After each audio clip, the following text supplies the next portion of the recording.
क्या संयुक्त राष्ट्र सुरक्षा परिषद यानी यूएनएससी अब भी 80 साल पुराने ढांचे पर चल रही है?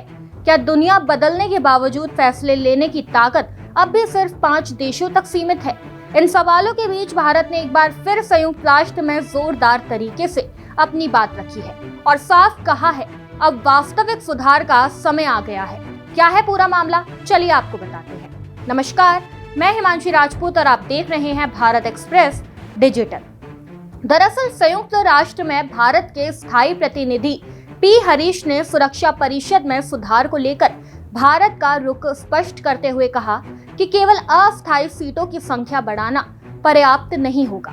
उन्होंने कहा कि अगर सुधार के नाम पर सिर्फ गैर स्थायी सदस्यों की संख्या बढ़ाई जाती है और स्थायी सदस्यता का विस्तार नहीं किया जाता तो ये सुधार नहीं बल्कि एक तरह की नाकामी होगी। देखिए, मुद्दा ये है कि यूएनएससी यानी संयुक्त राष्ट्र की सबसे ताकतवर संस्था जो युद्ध, शांति, अंतर्राष्ट्रीय सुरक्षा से जुड़े बड़े फैसले लेती है, इसमें 15 सदस्य होते हैं, लेकिन इसमें से 5 स्थायी सदस्य हैं यानी permanent members. United state, Russia, China, United kingdom और फ्रांस। इसके अलावा इसमें 10 अस्थायी सदस्य हैं जो 2 साल के लिए चुने जाते हैं।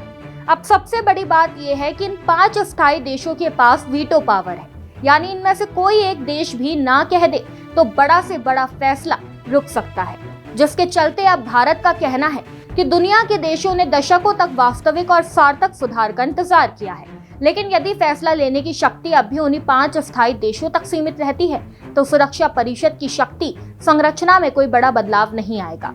भारत का मानना है कि आज की दुनिया 1945 की दुनिया से पूरी तरह अलग है, लेकिन सुरक्षा परिषद की संरचना अब भी उसी दौर की हकीकत को दर्शाती है। ऐसे में विकासशील और उभरती हुई बड़ी अर्थव्यवस्थाओं को भी निर्णय प्रक्रिया में उचित प्रतिनिधित्व मिलना चाहिए। इसके अलावा भारत ने बैठक के दौरान भारत ने उन देशों पर भी अप्रत्यक्ष रूप से निशाना साधा जो नए स्थायी सदस्यों को शामिल करने का विरोध करते हैं। भारत ने कहा कि कुछ देश प्रक्रियागत अड़चनें खड़ी करते हैं और सुधार प्रक्रिया को आगे बढ़ने से रोकते हैं। इसके अलावा भारत ने मांग की कि अब सुधार प्रक्रिया को आगे बढ़ाने के लिए एक आधिकारिक ड्राफ्ट टेक्स्ट तैयार किया जाए और स्पष्ट समय सीमा तय कर वार्ता शुरू की जाए। बता दें कि भारत, जर्मनी, जापान और ब्राजील का G4 समूह लंबे समय से सुरक्षा परिषद में स्थायी सदस्यता की मांग कर रहा है। भारत का मानना है कि 21वीं सदी की वैश्विक चुनौतियों का समाधान 80 साल पुराने ढांचे से नहीं किया जा सकता। इसलिए अब समय आ गया है कि संयुक्त राष्ट्र सुरक्षा परिषद को अधिक प्रतिनिधित्व वाला, लोकतांत्रिक और आधुनिक बनाया जाए। इस पर आपकी क्या राय है, हमें कमेंट में जरूर बताएं। इस खबर में बस इतना ही। ऐसी ही तमाम खबरों को जानने के लिए देखते रहिए भारत एक्सप्रेस डिजिटल।